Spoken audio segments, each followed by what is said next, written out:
will be updated in the program before loading it to the mission computer for the ALS. Yeah, that's right, Akhil.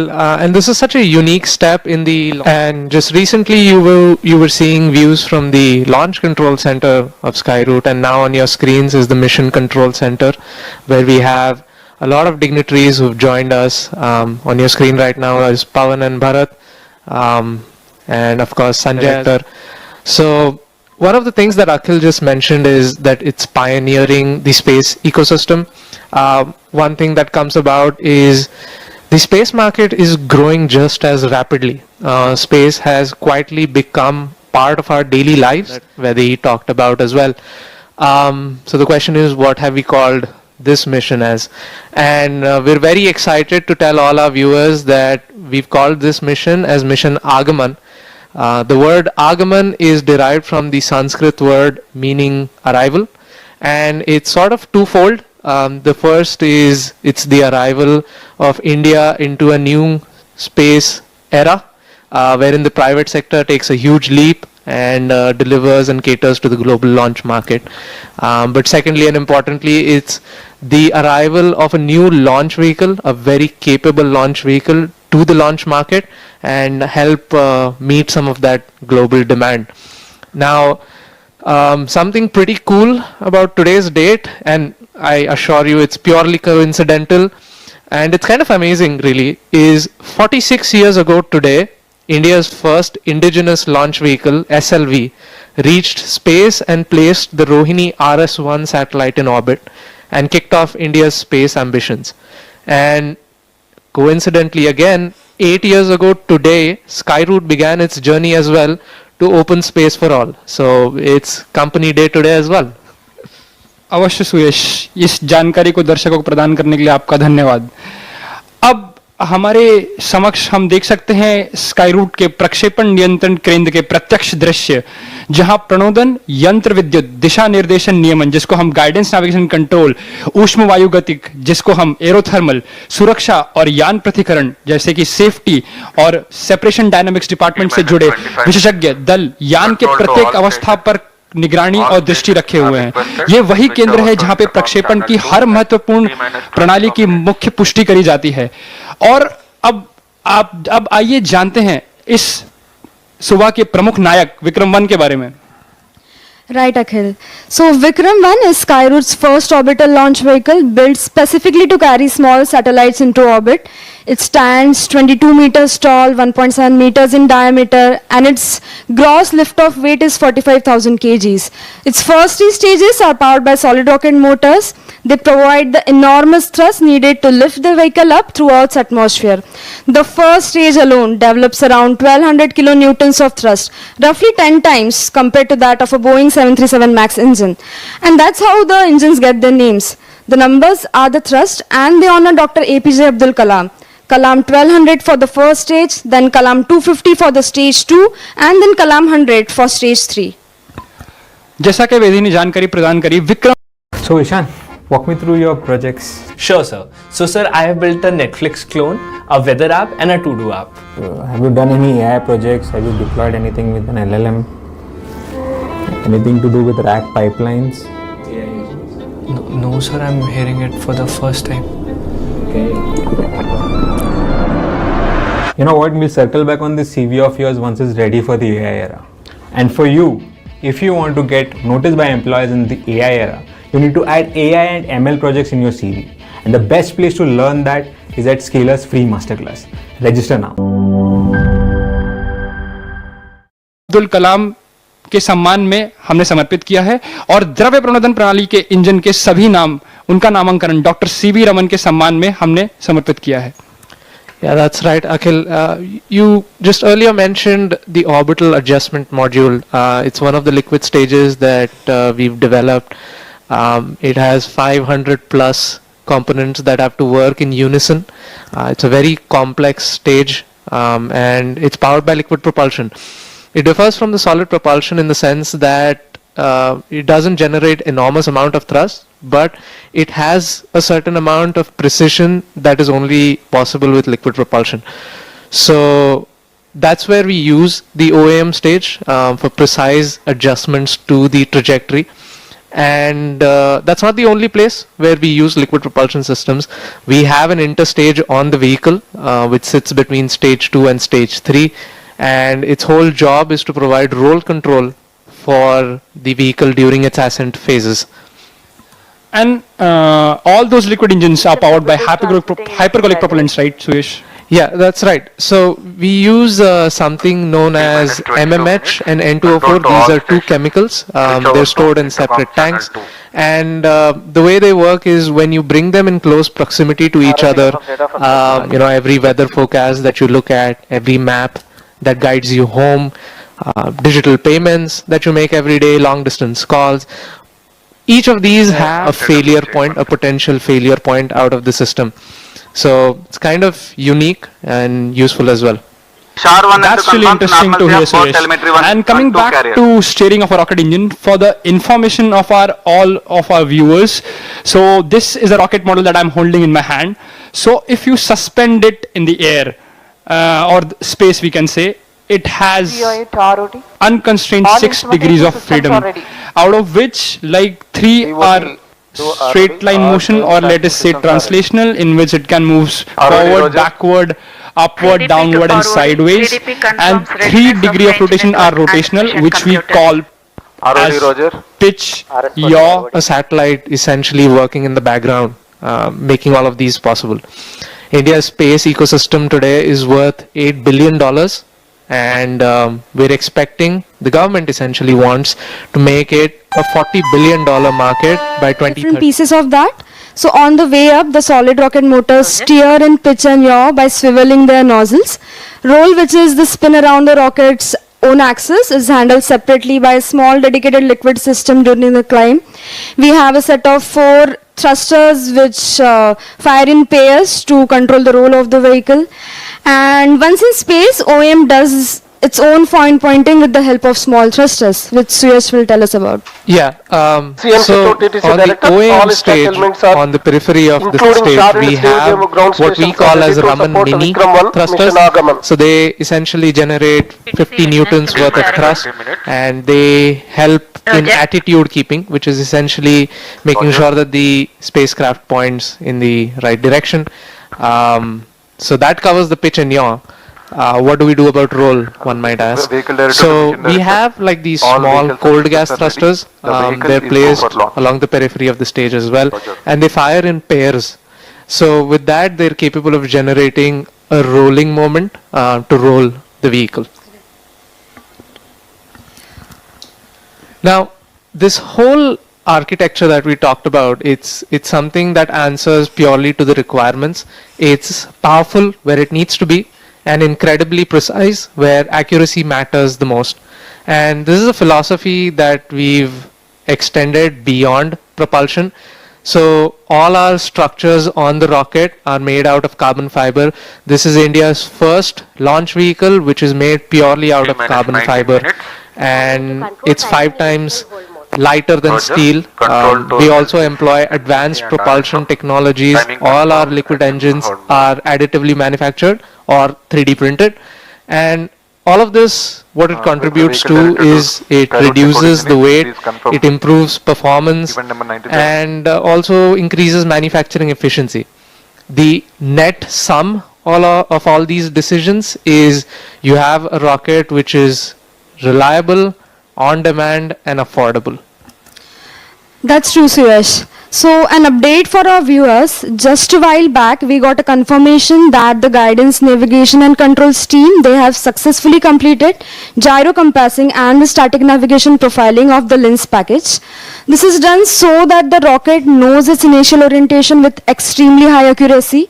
In the process, the inertial navigation system determines the initial attitude of the vehicle by identifying the true north and the gravity direction with respect to a rotating Earth reference frame. So quite unique it is. That's true. And it's something very important for you to know where your orientation is before you make that journey to stars. It's sort of like using a compass when you're going out camping. You want to know where north is so that you can chart your journey accordingly. जी सुयश, और I think वायुयान में भी इसी सिद्धांत का प्रयोग किया जाता है और वो उसी सिद्धांतों पर निर्भर करती है। तो यदि अब हमको ज्ञात है कि रॉकेट किस दिशा में जा रहा है, हमारा विक्रम 1 प्रक्षेपक यान, आज की इस पूरी यात्रा का लक्ष्य क्या है, वो किस ओर प्रस्थान करेगा?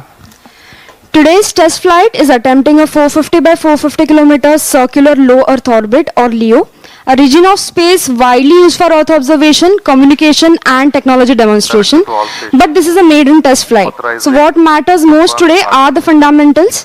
Today's test flight has 3 prime objectives: executing successful stage 1 ignition and liftoff, clearing the launch tower safely, and then gather as much data as possible from our onboard sensors. अवश्य विदय, जैसा आपने कहा कि ये एक प्रथम परीक्षण उड़ान है, इसीलिए आज सबसे अधिक महत्वपूर्ण ये है कि अभियान के प्रमुख उद्देश्य को हम जान ले। प्रथम चरण का सफल प्रज्वलन, यान का सुरक्षित उड़ान पथ से निकास और अधिक से अधिक उड़ान अंकों का संकलन। किंतु अंतरिक्ष तक पहुंचना अत्यंत महत्वपूर्ण है, ये हम सब जानते हैं, बट सही कक्षा में उपग्रहों को स्थापित करना एक कठिन कार्य है, right? That's absolutely right, Akhil. It's not sufficient to just simply reach the right altitude. The rocket must inject the payload with the correct velocity, the right flight path, and the precise orientation so that the satellite begins its mission exactly as planned. Yeah, that's right. Now that we know where Vikram 1 is headed, let's talk a bit about what it's carrying today. So what's on board today's mission? Vikram 1 is carrying 2 deployable test satellites today. The first one is Scope, a test satellite developed in-house by us as a technology demonstrator. Joining Scope on today's mission is Solaris, a CubeSat developed by Graha Space, flying again as a technology demonstration payload. And from Germany, D-Cubed is testing 2 of its own systems, deployment and suppression technologies built to work in orbit. And there is one more interesting payload that we have is from Cosmoserve Space, and it's flying soft robotic arms along with the OEM stage that will attempt to capture a piece of simulated debris in orbit. That is a very interesting thing that they're attempting indeed. And it stays mounted to Vikram 1 throughout the entire flight. And if it works, it will be the first of its kind to demonstrate this kind of a experiment. And it's an early step to clearing the space debris in general. That's a great initiative, I think. Yes, definitely. And there's 2 more payloads on board, ones that celebrate creativity and India's scientific heritage. The first is Cosmic Bloom, a delicate floral diamond artwork from Cosmos Diamonds. The second is quite something else entirely.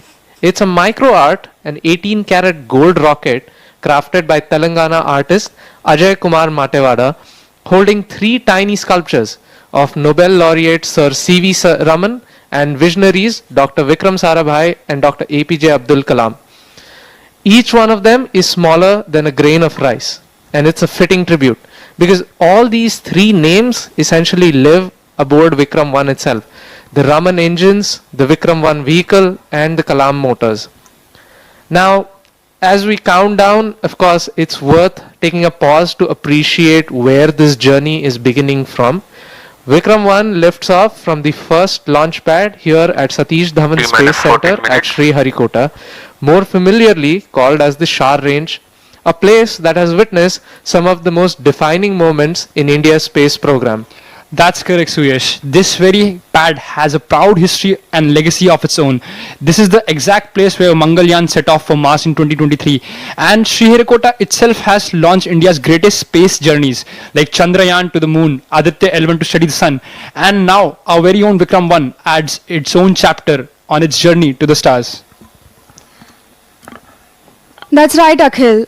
Missions like Vikram 1 are helping position India to serve the fast-growing global demand for small satellites, and they reflect a wider momentum as well. Under national initiatives championed by Honorable Prime Minister Narendra Modi ji, Make in India, Atmanirbhar Bharat, Skill India, this country has been building exactly the kind of indigenous innovation, advanced manufacturing, and high technology skill that a vehicle like this is built on, and which is why today's mission is of utmost national importance. Yeah, and in some of those initiatives that you mentioned, we also have Gati Shakti, which has essentially eased the way we get approvals and get things done. For what could used to take years on end, now is simplified to a matter of minutes just sitting at home.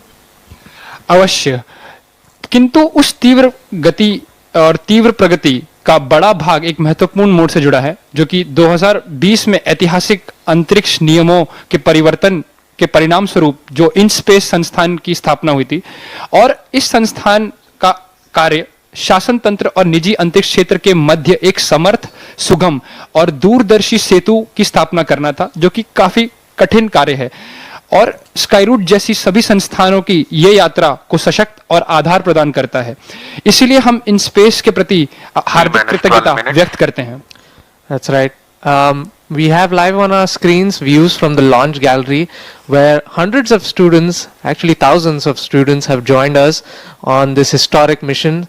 These are the people who are the future of our nation, and we encourage them to join us on this journey with us to the stars, take up projects in future which contribute to the space sector and the national space ecosystems as well. Now that we've explored the significance of today's mission, let's take a closer look at what Vikram 1 is about to do in a few minutes. Of course, Vikram 1 will lift off and ascend vertically from the launch pad before executing a pitch over maneuver, and from there it will gradually transition into what's known as a gravity turn. That sounds a little counterintuitive, and if the launch vehicle is headed straight to space, then why does the rocket just keep not going straight up? That's a great question, Akhil. While gaining altitude is important, reaching orbit is all about building horizontal velocity. The gravity turn allows the rocket to efficiently accelerate around the Earth rather than simply away from it, using less propellant while achieving the velocity needed for orbit. Event number 104. Yeah, and we've just heard callouts from the Mission Control Center that the automatic launch sequence has been activated.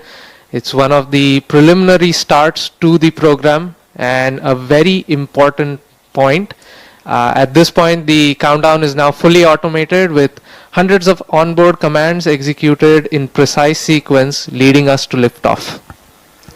And although the process is entirely automated, I believe the mission teams are closely involved, right? They have to ensure that every system is operating at its nominal health conditions.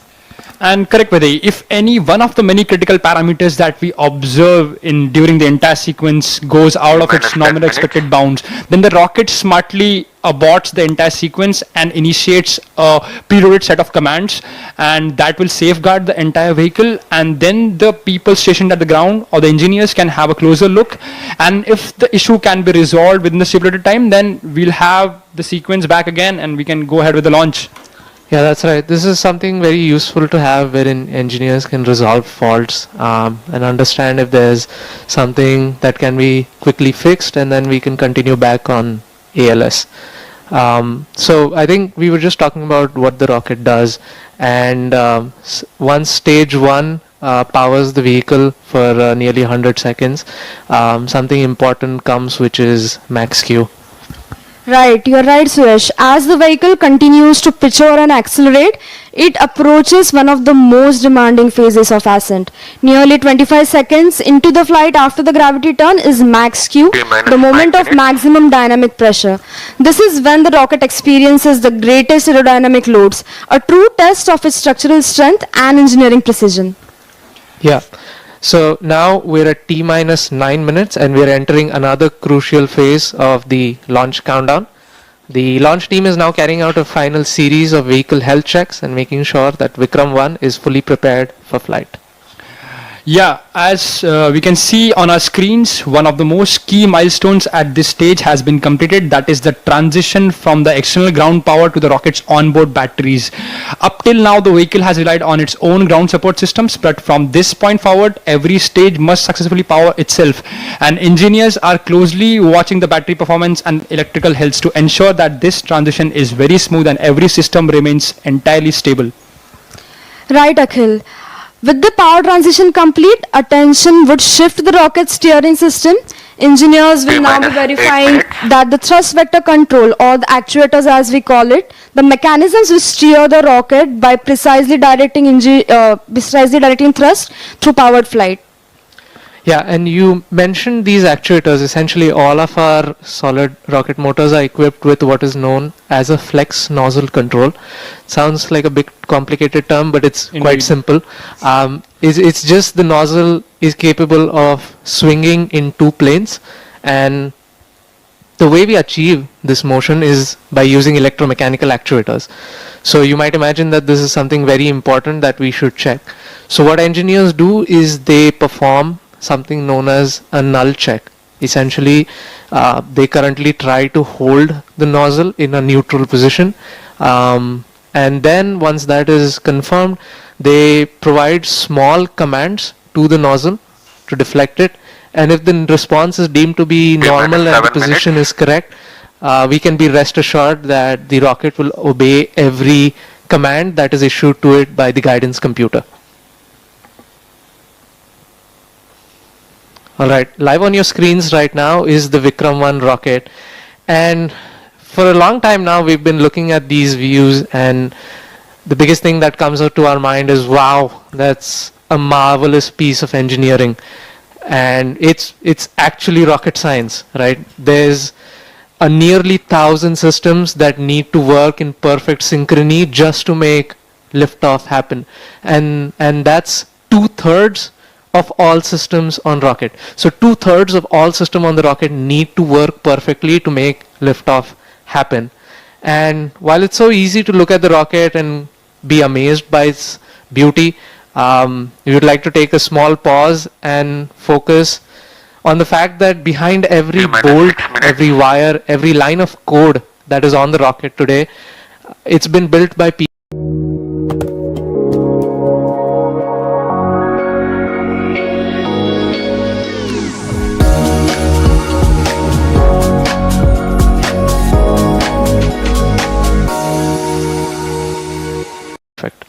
Exactly, Suyash. We often celebrate rocket launches, but rarely appreciate the engineering complexity behind that. And the most primary guiding principles in Skyroot is our people are our thrust. So it's not just the rocket alone that pulls the company up. It's just the people that pushing forward, pushing the entire technology forward, and all that hard work.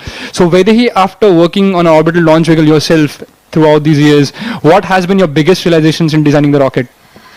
So one of the most important realizations which I've had is, as Suyash also mentioned earlier, rocket consists of almost around 1,000 independent subsystems, and they are deeply interconnected. A seemingly small error in one discipline can propagate through multiple subsystems and ultimately jeopardize the entire mission. Rockets operate with extremely tight margins, so local design inaccuracies rarely remain local. This interconnectedness is precisely what makes launch vehicle design both extraordinarily challenging and intellectually rewarding. Each deviation might appear acceptable individually, but they can also collectively, they can all consume all the design margins available. Yeah, so we have a planned hold at this point. As you might see on your screens, the timer is paused at 5 minutes. So we will be checking with the internal teams, and we'll get back to you with the countdown shortly.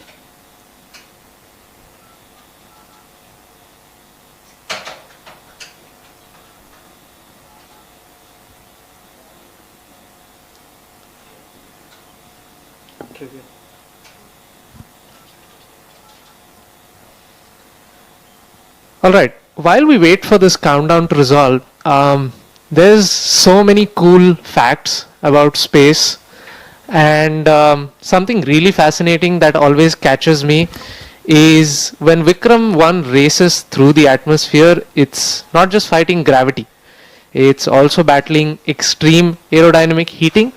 And one thing that's always curious is, why is the rocket heating up while it's going up in the atmosphere? Right. So as we are accelerating into the dense atmospheres of Earth with velocities almost 3 times, 4 times that of sound, the air in front of the vehicle rapidly gets compressed, and just outside the vehicle surface will have extremely high temperatures, which then get convected into the vehicle surface. So just a simple question: do you guys know like what is the heat flux which we face standing on the Earth's surface due to the Earth's radiation? I think 1000 watt per meter square, kind of. Am I right? That's right. That is 1000 watt per a meter square. It's around 0.1 watt per centimeter square. When Vikram 1 ascends into the Earth's atmosphere, its nose tip can face around 15 watt per centimeter squares of heat flux. That's pretty large. I mean, as compared to humans, if we, yeah. That's right, that's right. And we really need to design a thermal protection system to keep the structural design under the set constraints. If we don't design any thermal protection system, the vehicle surface might end up going to 1500 degrees Celsius, and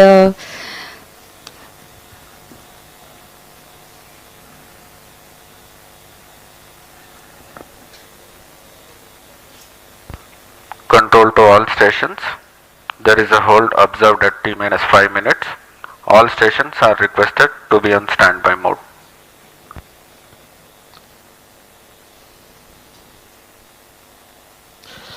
We have received confirmation that this is a planned hold and we've been advised to stay on standby. We will communicate regular updates to you, so please stay tuned with us. Can you check if they can queue us and we'll talk trivia? Trivia वाला खोल दो एक बार. I don't know if the last trivia went through. एक second time लगेगा, रुक जाओ. So just for safety sake, we'll do the next trivia, which is hold पे Kalamwala. कलाम वाला. Like the names. वो ऑलरेडी बोल दिया ना. I don't know if it went through, so I don't want to repeat. Okay okay. क्या बोलेगा तू, क्या बोलेगा ये? Kalamwala.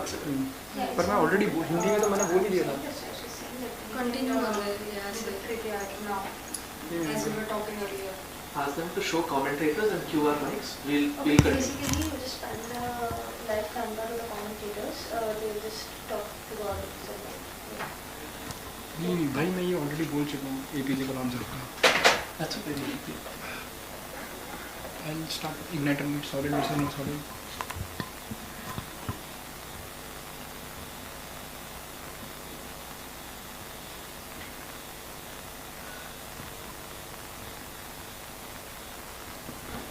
नॉइज फ्लेक्सिंग पे बोल दूँ क्या? तू बोल, मैं बोलूँ.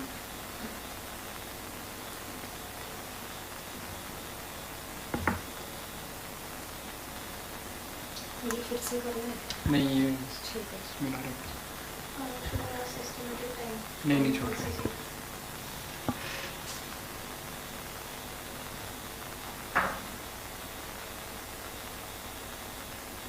You are able to inform me? Yes.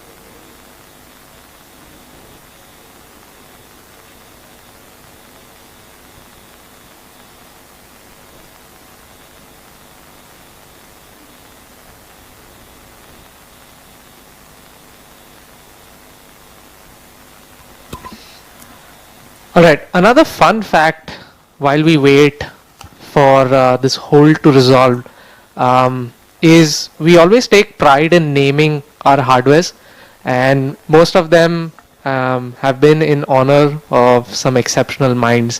So Akhil, why don't you tell us about some of our naming conventions?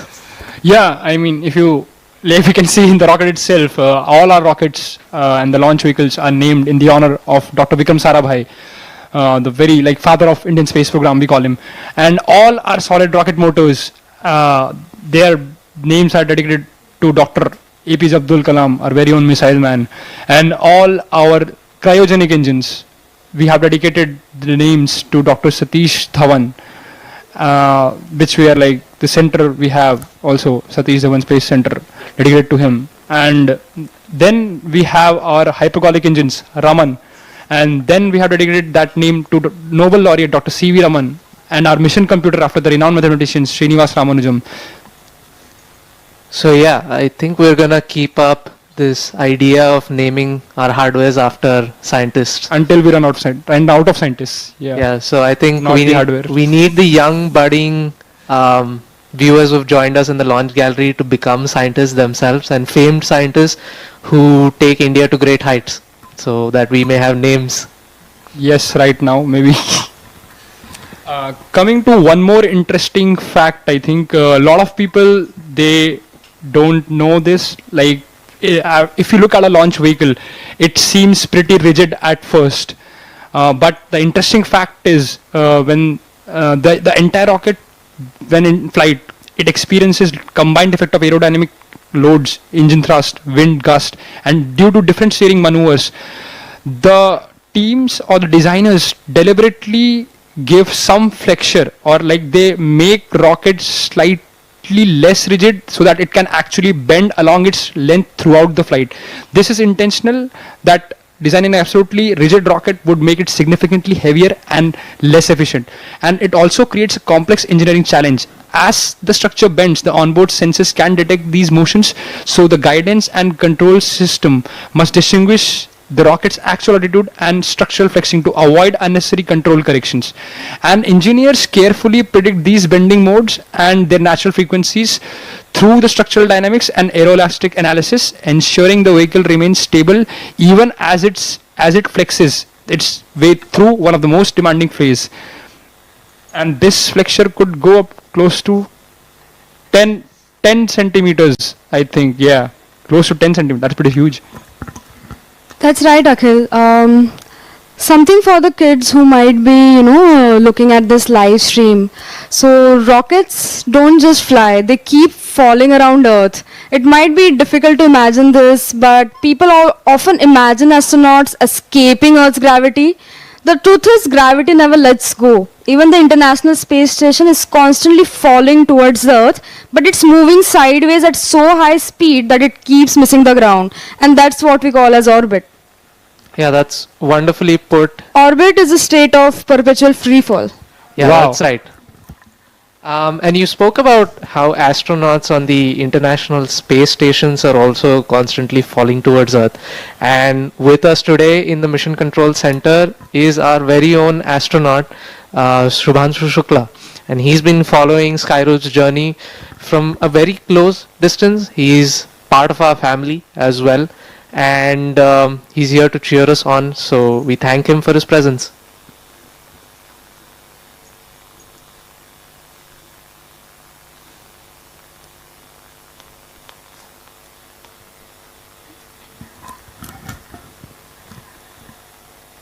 One more interesting fact for our viewers, that rockets get lighter every second. Unlike an airplane, a rocket becomes lighter every second because it continuously burns and throws away propellant. Because in aircrafts we have air breathing engines, so the oxidizer itself is the air that the turbofan sucks in. But when you have a rocket, you cannot have T0.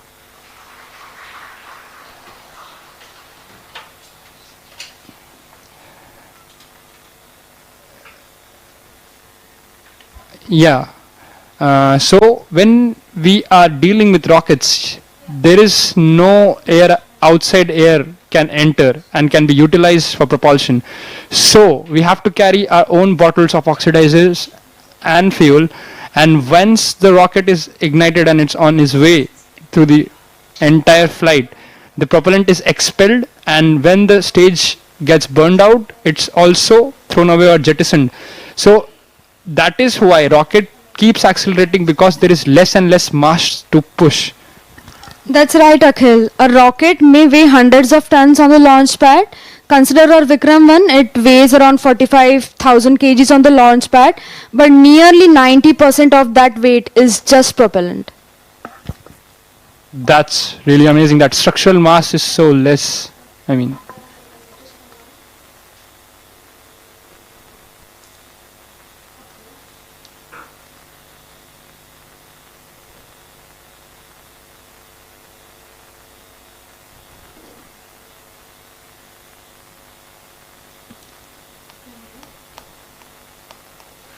The views on your screen are from the launch gallery at Sriharikota, and we have thousands of students who've joined us from all over the nation, and they're eagerly waiting the launch of India's first privately built orbital launch vehicle, Vikram 1. And of course, like I mentioned earlier, it's a test flight, and we'll be doing a few of these before we move into routine commercial operations. We are in a state of hold for now. For the viewers who've just joined us, we have successfully initiated the automatic launch sequence at T-minus 11 minutes, and a lot of the key events that went into this have been executed. We have a hold right now at T-minus 5 minutes, and just to recap, we've had the switchover to internal power, wherein the vehicle is now powering itself. All of the null checks on our actuators have been completed. So essentially the vehicle's steering systems are in great health. And we're at a planned hold. One quick look at the rocket as well, standing on the launch pad.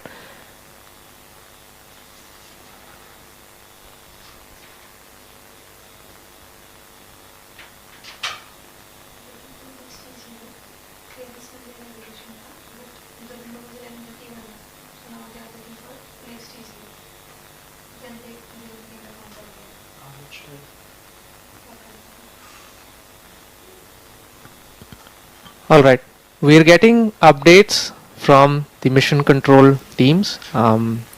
The hold that you observe on your screens was due to a hold raised by the navigation team. Vehicle directed to launch control. Please do the needful pre-exercises to reinitiate ALS and confirm your readiness. And Copy. we've gotten confirmation that we will be starting ALS shortly. So please stay tuned.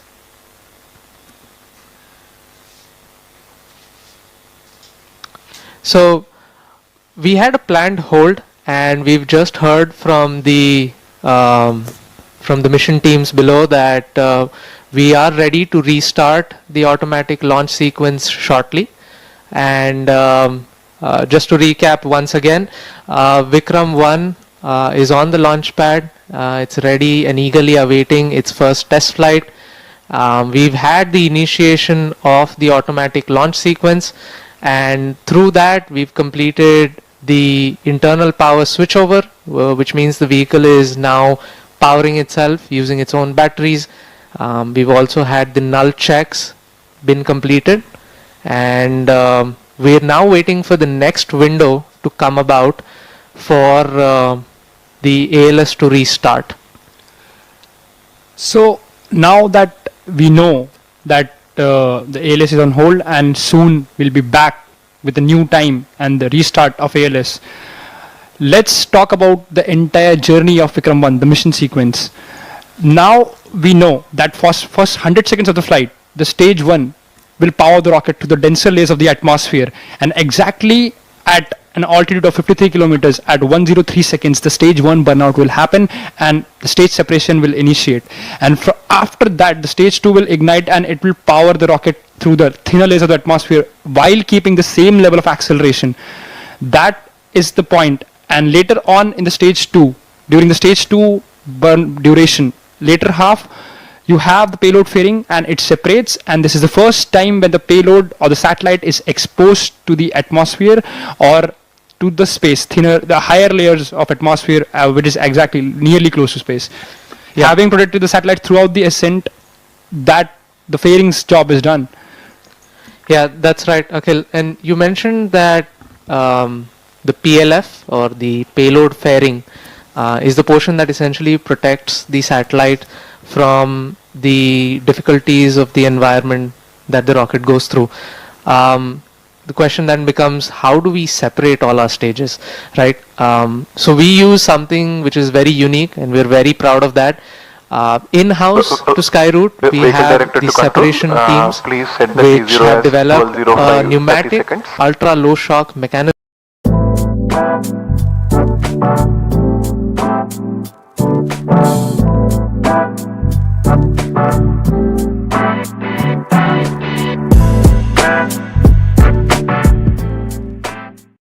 So if you have Control a shock calling event timing. come about, it may Timing, damage please some go of the ahead. sensitive instruments. Timing, you can So that's set why the we device specifically T02, made it a point to 12, develop 05, this 30 hours pneumatic IST. ultra low shock separation mechanism. Like for the knowledge of our viewers, I would also like to reiterate most You can typical set it, rockets, hold they the use count pyro on cords, which use Timing explosive button. charge to shear out the bolts and separate or jettison the entire stage, which could be catastrophic for some sensitive payloads. That is Yeah. very costly and could be like you might Timing lose calling some data control. from the satellite and Yeah. affect its workability. Control here, go ahead. Definitely. Still external hold mode is coming. Right. Noted. Now, even after the payload fairing has vehicle separated, director to launch the job control. isn't done yet, right? The climb is Please still release going external on.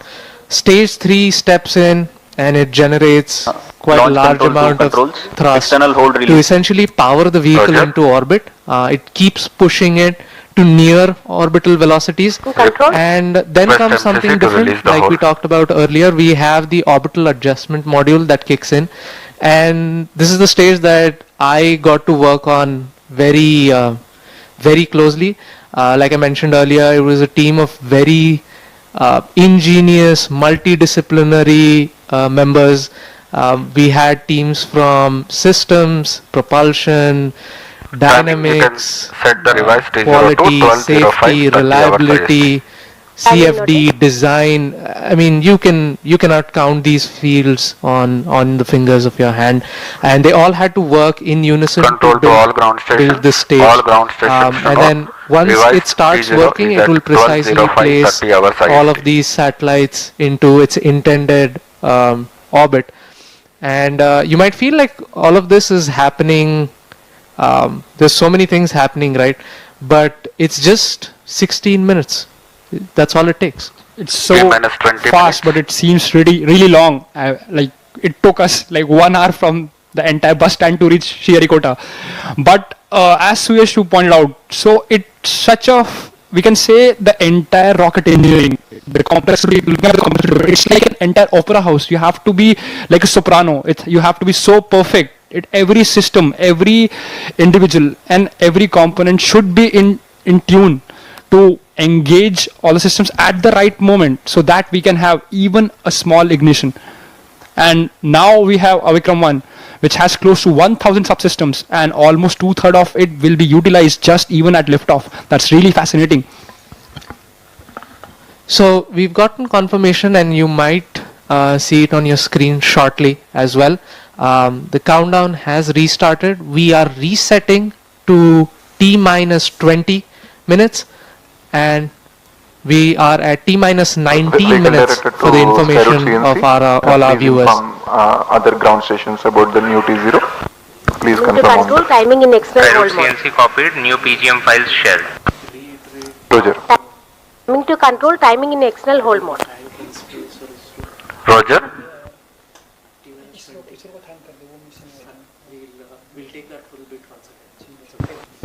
Skyroot LCC to all, S2 and S3 HMS is event number 97 completed. Roger. Control to LCC, MCC and RSO. Please note timing confirmed, external hold mode. Skyroot LCC to all station. New T0 is 12:05 30 seconds. All right, we're hearing from the mission control that the new T0 time or the liftoff time for T minus 18 mission minutes. Agman is reset to 12:05 p.m. So stay tuned, we'll be with you and we'll give you some more space trivia. We have a lot of those, and we'll also take you through the journey of the rocket as well.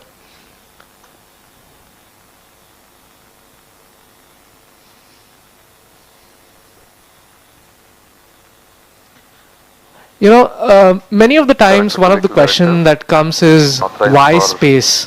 You know, it's so hard. Getting to space is hard enough. Getting to space on the first try is even All harder. stations to note, So if mission it's so director hard, authorized the launch why do of it at all? Vikram 1 mission Agman. What does it hold of such huge importance that we want to strive for making to the stars? I mean, if you think about it, all the activities that, you know, happen on Earth, they are connected in some or the other way to space.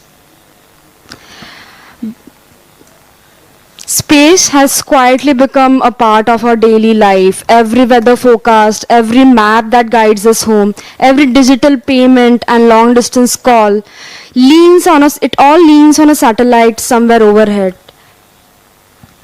And I mean, it's like the human curiosity that takes you really farther. And like humans, we actually like complex things, and we just like it's not just enough to stay on one planet. And so that's why the man decided to take a decision to set off to some higher horizons. And it is still, after 80-90 years, the complexity still remains so high in space travel. Yeah, and one question that comes about is how do you make all of that happen? The new launch is So 12:05, 30 seconds. right, we've just gotten call out and confirmation that the new T0 is 12:05 p.m. Just as a reiteration to all our viewers. Roger. So we were talking about what it takes to make all of these happen, and of course we would like to thank ISRO for all their support, from opening the doors to the Satish Dhawan Space Center, the historic first launch pad, issuing us guidance and helping us with all the nitty-gritty details. They've worked with us day and night on this. They've treated this vehicle as though it were their own, and they're so committed to making sure that mission Agman reaches its intended orbit, that they've essentially become a part and parcel of the Skyroot family. They treated the vehicle as their own, as you correctly said, Suyash. Like, they have been involved with us throughout the entire campaign, Vehicle director to helped Skyroot us, Launch Control. and along You with can ISRO, we'd also like reinitiate to the automated launch take a sequence at pause to T-minus thank 11 In minutes. Space, and they have acted as a bridge between the government organization, facilitating all the review meetings, everything, and allowing us access to SHAR, all the policies, all the reforms. So, thank you In Space for all the efforts, and thank you for rooting for Skyroot. Yeah, one interesting thing, and this is a personal experience as well. We did Mission Prarambh in November 2022, and believe it or not, the headquarters of InSpace were inaugurated in June 2022. Just 6 months from our first launch. So you might have to imagine that it's just 6 months, and they've had to imagine and they have to write and draft all the policies that are required. They have to make sure that they know how the mission is going to be, regulated. What do we need to do to essentially handhold the space sector, the private space sector? It was very seamless, indeed, very seamless. The way they took all of it. Yeah, very true. It definitely is not an easy job, and they've excelled at it. Same goes with ISRO. We've had, cases where they've been chasing after us. Yeah. I remember those days. Yeah, and it's quite, empowering to know that the government is playing such a huge role in helping make this happen. We talk about Atmanirbhar Bharat. We talk about Viksit Bharat 2047. And all of these technologies, what the private sector is trying to build today, is essentially contributing to that goal. If we want to be the world leaders, we need to start now. Exactly, Suyesh. Like, I was fortunate enough to visit the LPSC test facility when I was with the Raman 1 test campaign. It was a very great experience. I mean, and the coordination with ISRO teams and the way they facilitated the entire test campaign and the data analysis and post test the data came like really fast, and like they were after us and they were very patient with us. So yeah, that was a really great experience for the young engineer like me. Yeah, and that sort of reminds me to the stage test that we did just a couple of months ago. I think nearly 9 months ago. Yeah, around I think October. Yeah, October, I think. And so that was the test of the orbital adjustment module. It was a all-inclusive test. We had the entire stage. We had all the engines, the thrusters. We had the avionics. We had something quite interesting and melodic as well. We played Sare Jahan Se Acha using the Raman Mini thrusters on the stage, which was something very unique, very captivating to the young minds.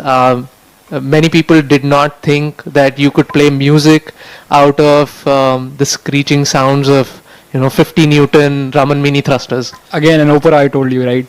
Yeah, definitely.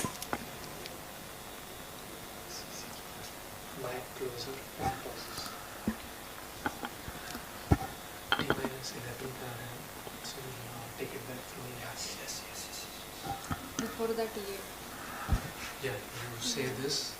just give me a go. When to say? Just give me a go when to say. अभी तो हम pause है ना?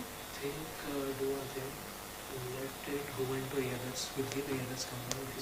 हाँ, तो 3 बार बोलने के छोटे पावर में. हाँ, T minus 11 minutes. यहाँ से start करेंगे. उसके पहले फिल्म ALS का introduction. Your point. Ground stations are ready. हाँ, yes. And then 9 minutes. 9 minutes to लेगा. Automated launch sequence initiated. 9 minutes तेरे bullet point चलते हैं. Roger. और फिर then Shara. अगर SDC हो गया. कहाँ पे? शायद नहीं. Launch session हो गया. चलो perfect. All right, we're at T minus 11 minutes again. T minus 30. 10:30. Sorry. And the automatic launch sequence has begun. We are in the pre-checks phase at the moment, where all the teams are essentially checking the health of the vehicle once again, making sure that all systems are operational and go for launch. Before that, we had one confirmation that all the ground stations supporting today's mission, they have completed their readiness checks. As the vehicle travels downrange, telemetry will seamlessly transition between multiple ground stations, from Shah to Port Blair, then Bogor in Indonesia, and then finally Yatharaga in Australia. This network ensures continuous communication with the launch vehicle, with all mission data relayed back to mission control in real time. That's right. And just to recap to all our viewers, some of the callouts that have happened till now. We first had the acquisition of day of launch winds, which is we acquire using a Doppler weather radar the winds prevalent. And as Akhil mentioned earlier, it's slightly a cloudy day today for launch, but come rain or sunshine, we are always ready to launch. Yeah, the rain can't stop us, I think. Yeah, and the next thing that we managed to do is, of course, the guidance teams have completed the static navigation profile as well as the gyro compassing of the LINS package. So this is kind of the sensor which tells the attitude of the vehicle, essentially tells you how you're oriented with respect to Earth, and it's something very important that the vehicle has to do. It needs to know where north is and where the direction of gravity is. Post that, like he just confirmed, we've had all the ground stations. We have 4 ground stations supporting us today.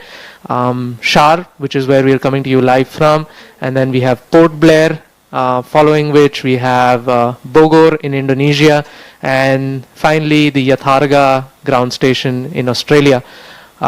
So all of these ground stations essentially capture telemetry, which is the data from the T vehicle minus 8 minutes. and relay it instantaneously to us. Yeah, Suyash, you were mentioning about how we also see the wind profiles. The wind profiles are also checked. Just a while back they were checked, and as I can see on the MCC, this wind profile or this data of the winds is also going to be uploaded into the mission computer in the sequence that is coming up. And also one of the key milestones which have been completed is the transition from external ground power to the rocket's onboard batteries. The vehicle has relied on ground support systems till now, but from this point forward, every stage must successfully power itself. So engineers, I believe, are watching the battery performances and electric health right now to ensure that the transition is smooth and every system is remaining stable as of now. And for this ALS minus sequence 7 also, minutes. we have completed all the null checks for all the stage nozzles, and the FNCs are working as fine as possible.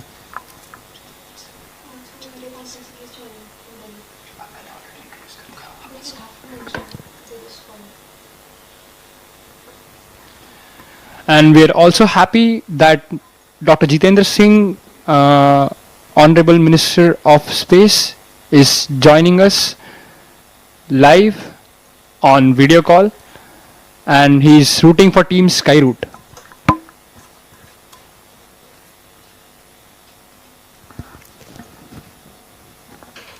We are at T minus 6 minutes and counting. For the viewers who've just joined us recently, on your screens right now is the Skyroot Launch Control Center situated at Shar.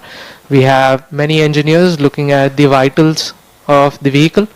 This includes different teams starting from avionics, 6 minutes. guidance, navigation, control, liquid propulsion, solid propulsion, safety, reliability, quality, and of course our IT teams as well.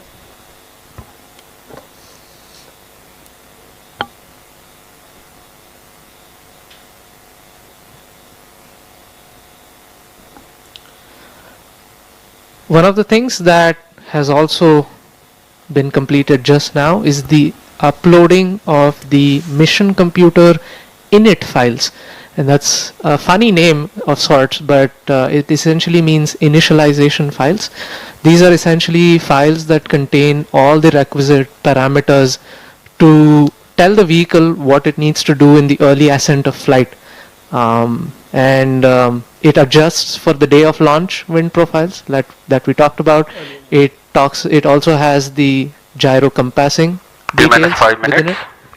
And now we have confirmation that mission computer mode has been successfully changed to flight mode, and we are really jubilant, and everybody is really happy that this stage has been successfully transitioned, and now we'll move towards the next check, that is HMSA disarming.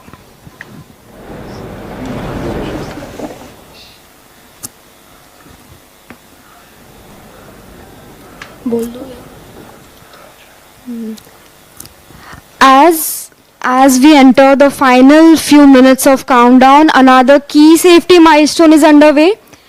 The head mount safe arm mechanism will be activated.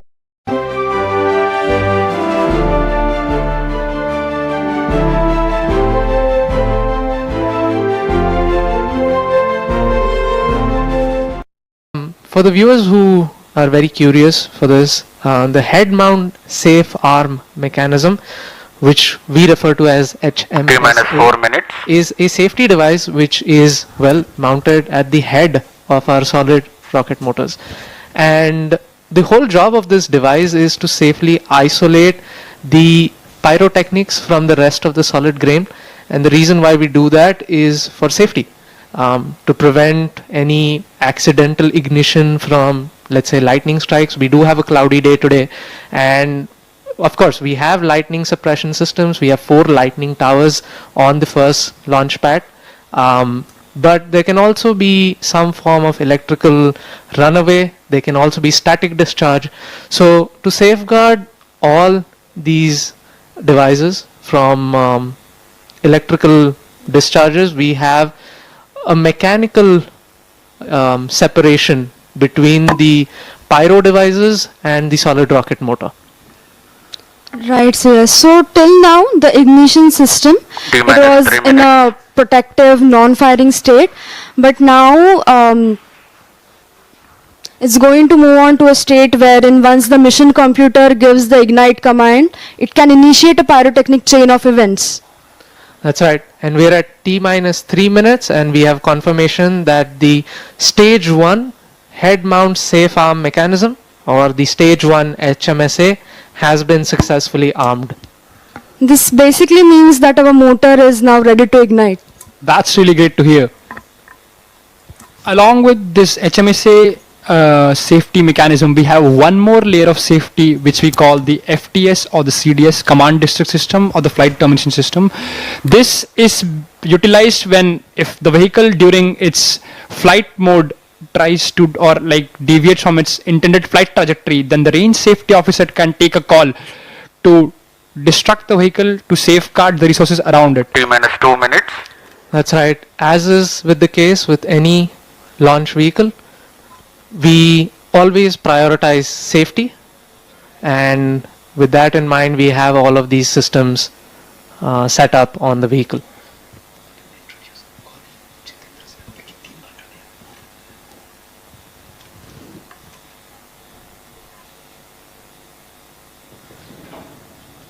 We are now entering to condition the liquid stages on Vikram 1.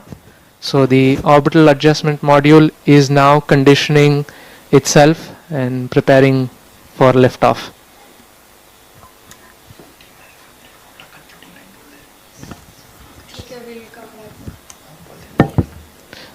So we are nearly at T minus 1 minute. All stations. And stand by for the we will leave you T with minus the 1 minute. views of Vikram 1 and join you shortly at liftoff. Minus 55 seconds. Minus 50 seconds. Minus 45 seconds. Minus 40 seconds. Minus 35 seconds. Minus 30 seconds.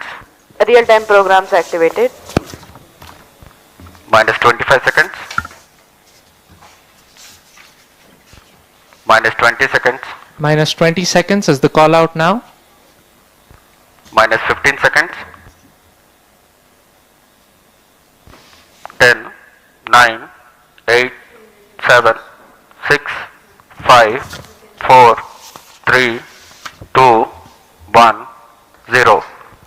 And we have liftoff of Vikram 1, India's first private orbital launch vehicle.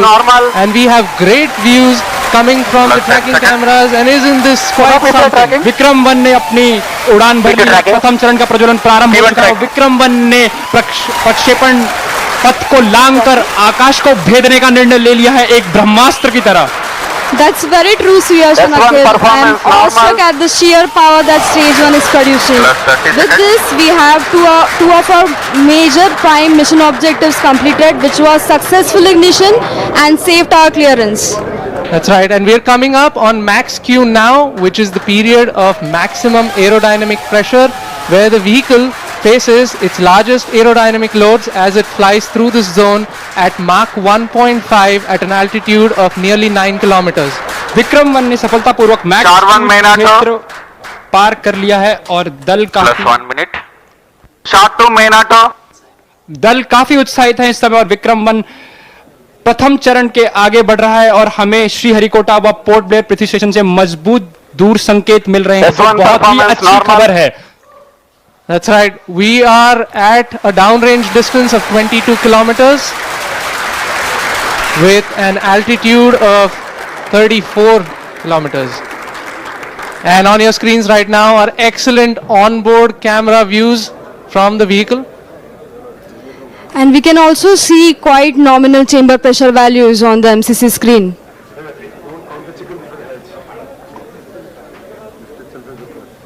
The vehicle is currently at an altitude of 50 kilometers. और यहाँ पे प्रथम चरण का प्रतिकरण हो चुका है और द्वितीय चरण का प्रज्वलन भी प्रारंभ हो चुका है। This is quite a major achievement for the nation, with the vehicle successfully Plus 2 minutes. separating stage 1 and the ignition of stage 2 as well. द्वितीय चरण अपना सफलतापूर्वक कार्य पूरा कर रहा है और प्रथम चरण का दहन अथवा प्रतिकरण समाप्त हो चुका है. The vehicle is at an altitude of 89 kilometers, traveling at 2.6 kilometers per second. Of course, our target velocity for today is 7.6. S2 performance normal. We've just heard call out that the S2 performance or the stage 2 performance is nominal.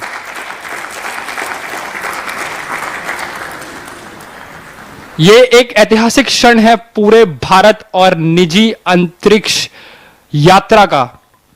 This vehicle has crossed 100 kilometers of altitude, which is the notion of edge of space, and we have reached space, guys.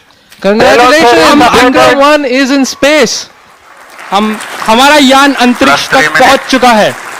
And we've had callouts of separation of the payload fairing. We have successful payload fairing separation.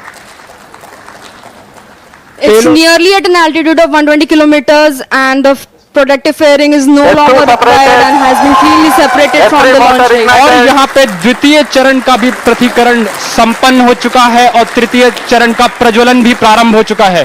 That's right, Akhil. We've had successful ignition of stage 3. The vehicle is currently at 157 kilometers above the Earth's surface. It is 355 kilometers downrange, traveling at nearly 4 kilometers per second. Now, the telemetry will switch over from Shar to Port Blair and further to Bogor. अब यान अपनी अंतरिक्ष यात्रा पर निकल चुका है. तृतीय चरण का प्रज्वलन चालू है और उस Plus 4 minutes. की प्रतिक्रिया नियमित रूप से चल रही है. And as you can see on your screens, we have near exact following of the intended trajectory. The two lines on your screen essentially indicate the current performance of the vehicle, and it closely matches with prediction. This is on your screen on board from stage 3. What you see is the rocket plume and the nozzle, and Earth, our home. What a beautiful view. क्या सुंदर दृश्य है हमारी पृथ्वी का. S3 performance normal. और तृतीय चरण का परफॉर्मेंस अब नॉर्मल है, या कि सामान्य रूप से तृतीय चरण का संचालन प्रारंभ हो चुका है और चल रहा है. That's right. We've had call out that the stage 3 performance is nominal. Plus 5 minutes. So stage 3 has a propellant loading of 2.5 tons, and we've had burnout of the stage 3 motor as planned at S3 T plus burnout. 5 minutes. Yes, we've gotten confirmation that S3 has burnt out, and now we're entering a planned coast period, something that lasts for 140 seconds, in which it's called as combined coast. Coasting is normal. Right, so we've got call out that the combined coast is nominal. This will last for roughly 140 seconds, where stage 3 is not producing thrust, but it's connected to the vehicle and it's going to coast as a single body. All of this is done to manage the altitude of the vehicle and also control where the stage will re-enter the Earth's atmosphere before splashing in international waters in a safe and planned manner. And jubilant views from the launch control center, where the teams are extremely elated and excited. और mission नियंत्रण केंद्र और launch नियंत्रण केंद्र से आपको दृश्य दिखाई दे रहे हैं. सभी यान परीक्षण दल अत्यंत ही प्रसन्न है और यहाँ पर जो प्रसंग है वो एक उत्सव का प्रसंग बन चुका है. एक ऐतिहासिक क्षण भारत के निजी अंतरिक्ष उड़ान का. विक्रम 1 यान अब अंतरिक्ष में स्थापित हो चुका है. तृतीय चरण अब अपने कोस्ट फेज पे है और ये कोस्ट फेज अभी आप कैमरा व्यूज देख सकते हैं अपने प्रक्षेपण पर्दों या मोबाइल स्क्रीन्स पर, जहां पे आपको धरती का एक सुंदर दृश्य दिखाई दे रहा है. As we can see on our screens right now, it's really amazing to see that Vikram 1 as of now is going along its intended trajectory exactly as expected. Our plots are really overlapping. The predicted velocities and the current flight velocities are exactly matching. And aren't you guys speechless right now? I mean, yeah, मेरे पास शब्द ही नहीं है, मतलब ये मैं निशब्द हो चुका हूँ. That's right. We are approaching another point wherein S3 will separate. S3 is separated. और तृतीय चरण का प्रतिकरण भी हो चुका है. And you see wonderful views of S3 separating. And now we have combined coasting has ended, and stage 4 will now coast on its own for the next 130 seconds. So stage 4 will now fly on its own, essentially, and the control thrusters on the OM will be continuously turning on and off to maintain the attitude of the stage, making sure that it is pointing the right way. This also ensures that the antennas can maintain connection with the ground station and the satellite can be pointing in the right direction. That's right. So one unique thing that has been done during separation is we've essentially fired all 4 of our Raman Mini thrusters to sort of push stage 4 away from stage 3. And that just sort of guarantees that there is some minimum separation between the two.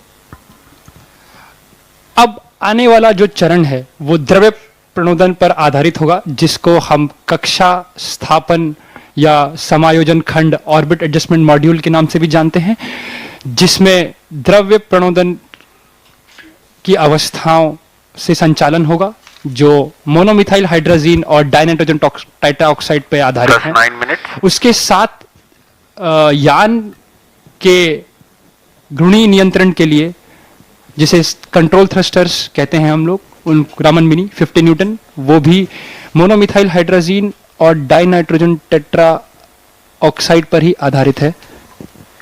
उसके अंतर्गत हमारे पास छोटे cold gas thrusters जो कि nitrogen gas पर आधारित हैं, वो भी कक्षा समायोजन खंड पे स्थित हैं.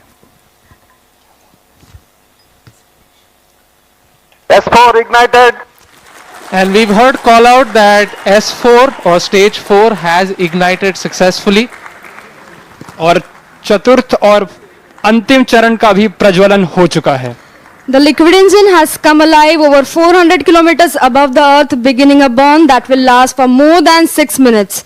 During this phase, the vehicle will steadily accelerate from about 6.68 kilometers per second to nearly 7.64 kilometers per second, delivering the precise velocity needed to achieve its planned 450 by 450 kilometers circular low Earth orbit at a 60-degree inclination.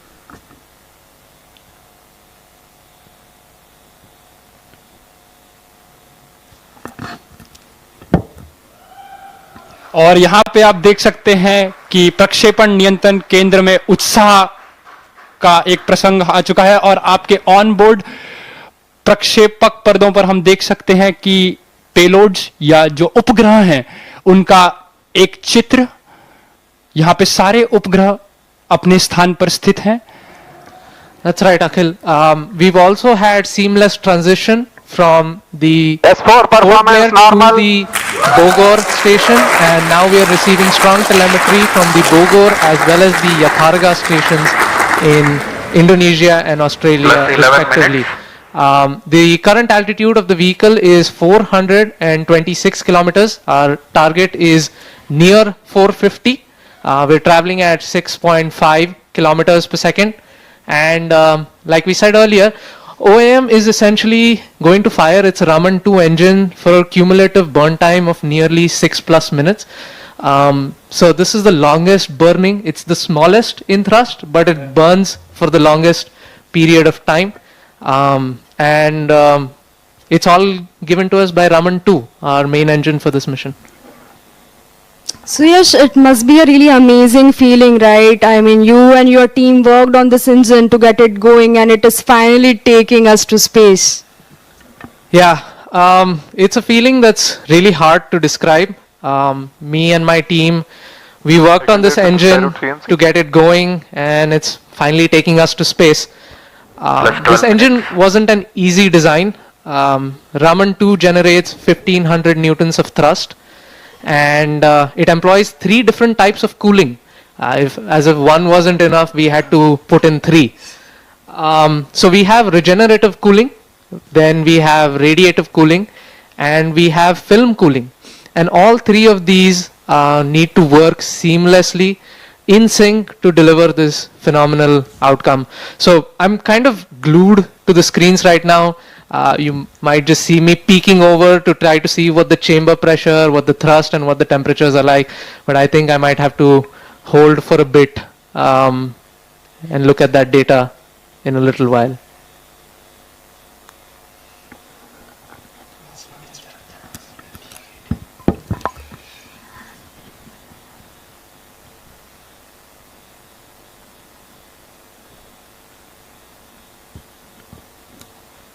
So while I was talking about Raman 2 and how difficult it was to essentially design an engine this small, like I said, it's a relatively small engine, and the cooling design on this was exceptionally difficult to manage because the engine has to generate a lot of heat during combustion, and the temperatures can reach up to 2700 degrees. That's pretty hard for any metal or any material to sustain. In fact, many metals would just vaporize into thin air at those temperatures. So to make all of this work, we employ something known as regenerative cooling. S4 performance normal. Yeah, and we've gotten call out that the S4 performance is nominal. And so I was mentioning about the regenerative cooling, and the best way to understand this type of cooling is to imagine 14 minutes. Multiple tubes joined side by side and then arranged into a circular fashion to form the thrust chamber. And these tubes, they need to be very, very thin to exchange heat effectively, which means that manufacturing is usually a challenge. And even after the temperatures would still be too high for normal metals to handle. And for this exact purpose, we employ something known as film cooling. And even though it sounds like a fancy name, it just involves injecting fine jets of fuel along the walls of the chamber to effectively add a barrier of colder gas between the combustion chamber and the metal walls. And essentially, one question I get asked very often is, if it's like that, then why is it called regenerative cooling, right? The whole thought process is the tiny tubes that we just talked about. Those tubes S4 performance normal. Plus 15 minutes. और यहाँ पर हमको mission नियंत्रण केंद्र से संकेत मिल रहे हैं कि चतुर्थ चरण का भी परफॉर्मेंस सामान्य है, और अभी यान 450 किलोमीटर की ऊंचाई तक पहुंच चुका है, जो कि उसका निर्धारित कक्षा है, और कोस्ट फेज प्रारंभ है. जी हाँ, and it's traveling at 7.3 kilometers per second at an altitude of 453 kilometers right now. So coming back to the regenerative cooling point of things, the tiny tubes around the thrust chamber of the engine essentially have fuel pumped through it. S4 thrust cutoff. And we've got confirmation that we have cutoff of the Raman 2 engine, which means Solaris satellite separate. And we have separation of the Solaris satellite and the scope satellite. Both satellites have been deployed successfully, and we have reached space on our first attempt successfully. इतिहास में पहली बार एक यान ने अपने प्रथम परीक्षण उड़ान में ही उपग्रहों को उनकी निर्धारित कक्षा में स्थापित कर दिया है. And now comes something very, very interesting. You can see on your screen from on board the cosmic bloom and the micro art, and we have sun rising behind it. It is the dawn of a new space era. ये एक नए अंतरिक्ष युग का प्रारंभ है। सूर्य के किरण ने ये प्रकाशित कर दिया है। Skyroot has actually completely redefined orbital flights, I guess, forever. Yes, अवश्य ये कथन बिल्कुल Plus सही है। 17 minutes. So right now we are awaiting Hello everybody. the Cosmoser Today we have satellite created history. to Vikram perform. 1 Agaman mission is a grand success. And we've heard call out from the mission director that the Agaman mission is a grand success. सफलतापूर्वक प्रथम mission आगमन ने इतिहास के पन्नों में अपना नाम अंकित कर दिया है। Hello space, we have arrived.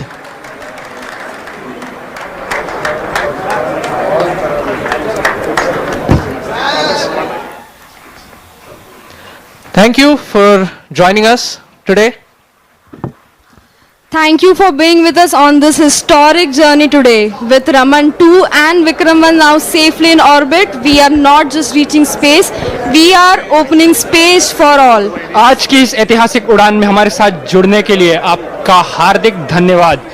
Vikram 1 ने सफलतापूर्वक सारे उपग्रहों को कक्षा में पहुंचा दिया है और भारत के अंतरिक्ष सफर में एक नया उज्जवल अध्याय खोल दिया है। धन्यवाद। जय हिंद, जय Bharat. Good afternoon.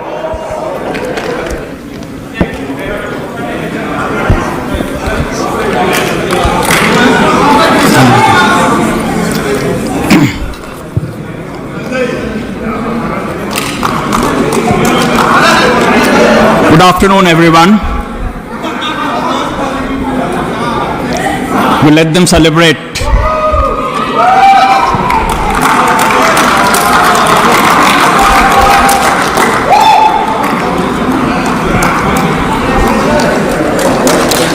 Good afternoon. I am privileged to formally announce that the first ever Indian private sector launch has been successfully completed.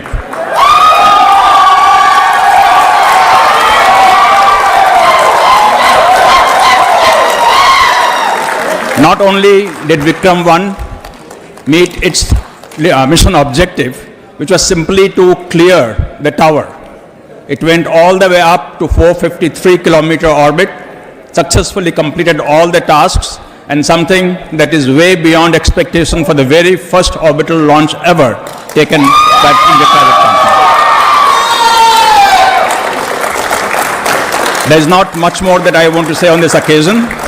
I would like to invite Pawan and Bharat to talk about their journey and how they feel today, this momentous milestone that Indian private sector space initiatives have had. And I would like to thank everyone involved in this. Of course, the Skyroot team.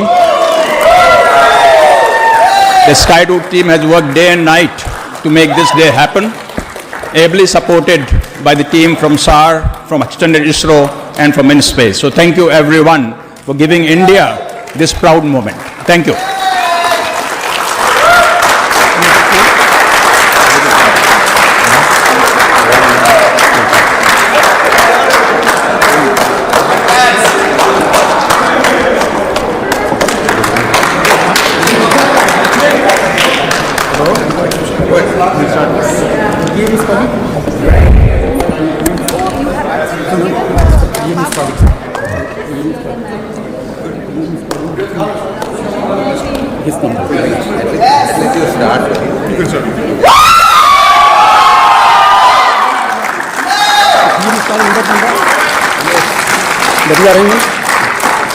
You can start pouring.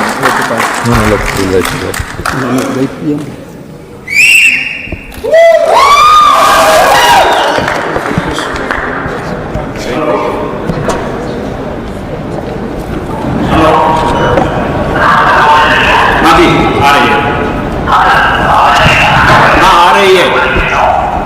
Ji sir, मैं PM साहब को line दे रहा हूँ, आप line पर हैं?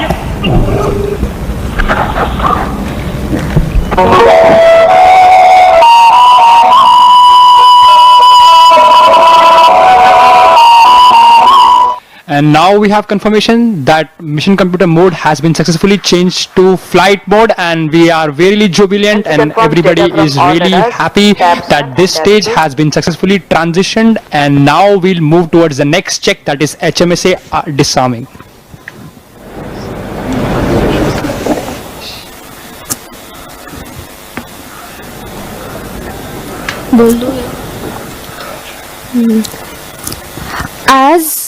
As we enter the final few minutes of countdown, another key safety milestone is underway. The head mount safe arm mechanism will be activated in a while, and till now it was ensured that the ignition chain has remained safely isolated. That's right, Vaidehi. For the viewers who are very curious for this, the head mount safe arm mechanism, which we refer to as HMSA, is a safety device which is mounted at the head of our solid rocket motors. And the whole job of this device is to safely isolate the pyrotechnics from the rest of the solid grain. And the reason why we do that is for safety, to prevent any accidental ignition from, let's say, lightning strikes. We do have a cloudy day today, and of course we have lightning suppression systems. We have 4 lightning towers on the first launch pad, but there can also be some form of electrical runaway. There can also be static discharge. So to safeguard all these devices from electrical discharges, we have a mechanical separation between the pyro devices and the solid rocket motor. Right, so yes. So till now the ignition system, it was इस महत्वपूर्ण निर्णय के लिए और महत्वपूर्ण सफलता के लिए मैं बहुत बहुत बधाई देता हूं। जब हम स्पेस को प्राइवेटाइज करना चाहते थे, तब मेरे सामने कई सारी आशंकाएं रखी गई थी कि ये तो हो नहीं सकता, कैसे करोगे, वैसे करोगे, लेकिन मैं इसको आगे बढ़ता ही गया। अब आपके कारण मेरे उस निर्णय को ताकत मिल गई है। अब मेरी टीम भी स्वीकार करेगी कि हाँ, देश के नौजवानों पर भरोसा करना चाहिए, उनको काम देना चाहिए, और वो करके दिखाते हैं। आपने काम करके दिखाया है। मैं आपकी और आपकी टीम को फिर से एक बार बहुत बहुत बधाई देता हूं।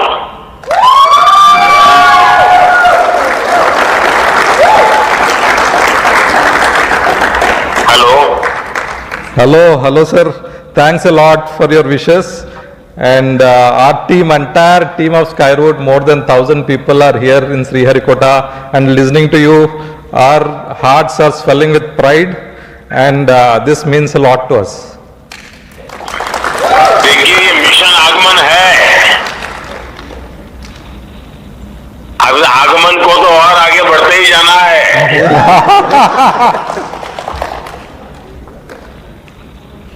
Sure sir. और सर आपका कार्ड जो आप भेजे थे, that has successfully reached space, and you have written Vande Mataram. So Vande Mataram is in orbit. देखिए, मेरे लिए बहुत खुशी की बात है, जब आपने सुझाव भेजा तो मेरे मन में कई विचार आए थे, लेकिन आखिर जब मैंने सोचा मैं सिर्फ वंदे मातरम लिखूंगा। उसके 2 कारण थे। इस बार हमारा देश वंदे मातरम के 150 वर्ष मना रहा है, तो मैं चाहता था कि इसको एक नए तरीके से मनाएं, और वंदे मातरम ही था जिसने देश के नौजवानों को हमेशा देश के लिए जीने मरने की प्रेरणा दी थी, और आज वंदे मातरम हमें देश के लिए जीने की ताकत देता है, और आप लोगों ने जी करके दिखाया है। आपका जो कुछ भी मिशन है, मैं इसको एक प्रकार से वंदे मातरम मिशन ही देखता हूं कि भारत मां की गरिमा को नई ऊंचाइयों पर पहुंचाना, नई पीढ़ी को टेक्नोलॉजी को लाभ देना, और नई पीढ़ी को टेक्नोलॉजी में आने के लिए प्रेरित करना, हर प्रकार से। और उसमें से मेरे मन में विचार आया कि लंबा कुछ ना लिखूं, सिर्फ वंदे मातरम मेरे भाव व्यक्त करूं। और मुझे खुशी है कि कल आपने उस बात को मीडिया से भी शेयर किया और आज इस सफलता के साथ वंदे मातरम का भाव भी नई ऊंचाइयों को पार कर रहा है। Thank you, sir.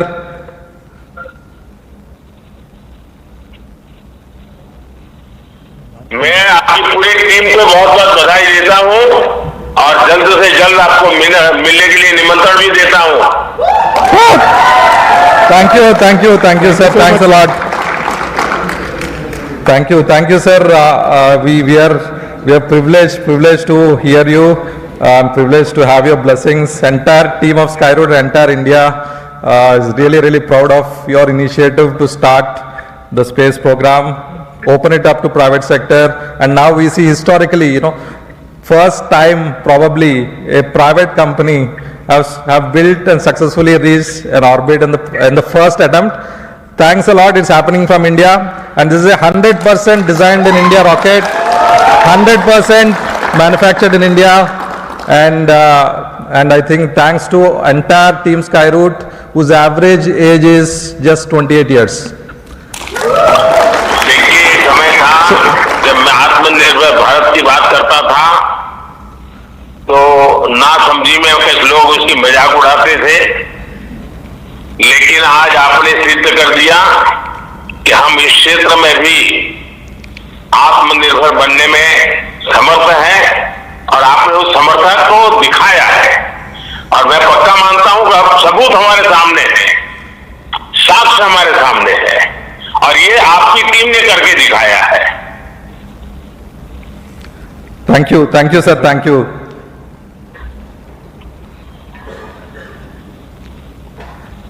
आज तो आपकी टीम खुशियां मनाने में लग रहेगी। जरूर सर, एंड इनफैक्ट हम जब 2018 में स्काईरूट स्टार्ट किया था उस टाइम पॉलिसी नहीं थे, there was no funding environment और प्राइवेट सेक्टर में टैलेंट भी नहीं था और हम फिर से हमारा जॉब्स छोड़ के स्काईरूट चालू किया था and now we are very proud that the government is enabled us and opened up the sector to private players, and now we stand as India's first private company which have launched a rocket to orbit and also created a global milestone, all from India, with a fully. And now we have confirmation that mission computer mode has been successfully changed to flight mode, and we are really jubilant and everybody is really happy that this stage has been successfully transitioned, and now we'll move towards the next check, that is HMSA disarming.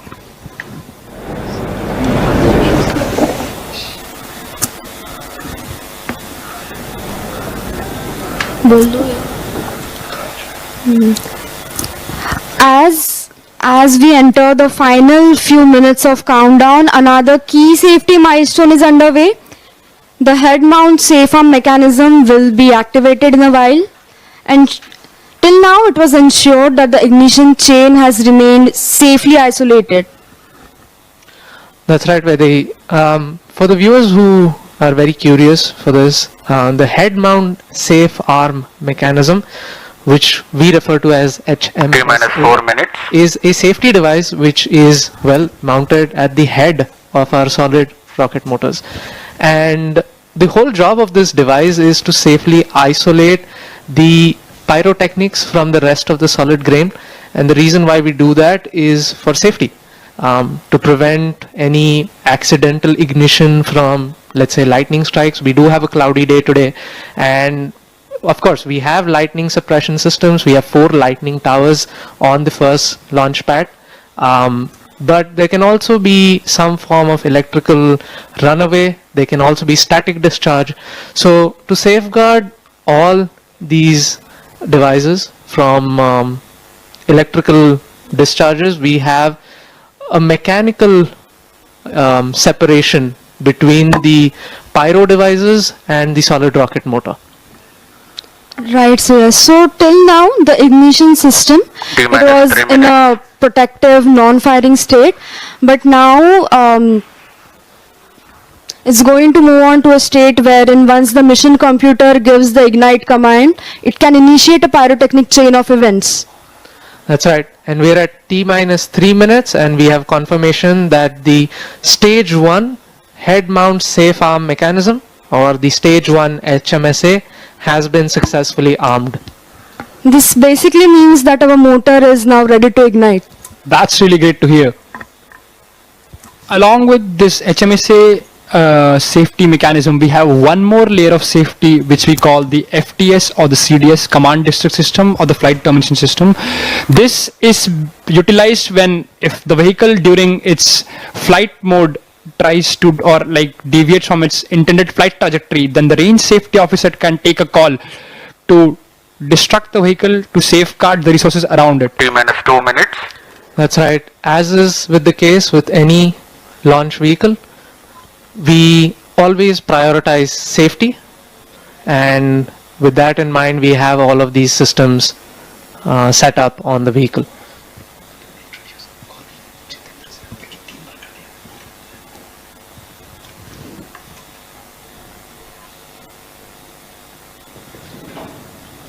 We are now entering to condition the liquid stages on Vikram 1.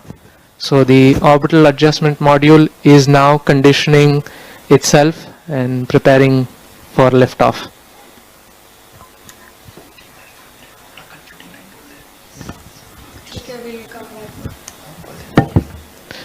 So we are nearly at T minus 1 minute. All stations. And stand by for the we will leave you with the views minute. of Vikram 1 and join you shortly at liftoff. Minus 55 seconds. Minus 50 seconds. Minus 45 seconds. Minus 40 seconds. Minus 35 seconds. Minus 30 seconds. Real-time programs activated. Minus 25 seconds. Minus 20 seconds. Minus 20 seconds is the call out now. Minus 15 seconds. 10, 9, 8, 7, 6, 5, 4, 3, 2, 1, 0. And we have liftoff of Vikram 1, India's first private orbital launch vehicle.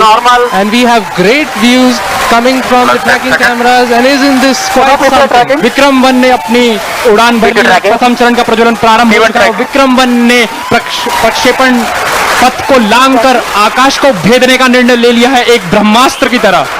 That's very true, Suyash and Akhil. I'm awestruck at the sheer power that stage 1 is producing. With this, we have two of our major prime mission objectives completed, which was successful ignition and safe tower clearance. That's right, and we're coming up on max Q now, which is the period of maximum aerodynamic pressure, where the vehicle faces its largest aerodynamic loads as it flies through this zone at Mach 1.5 at an altitude of nearly 9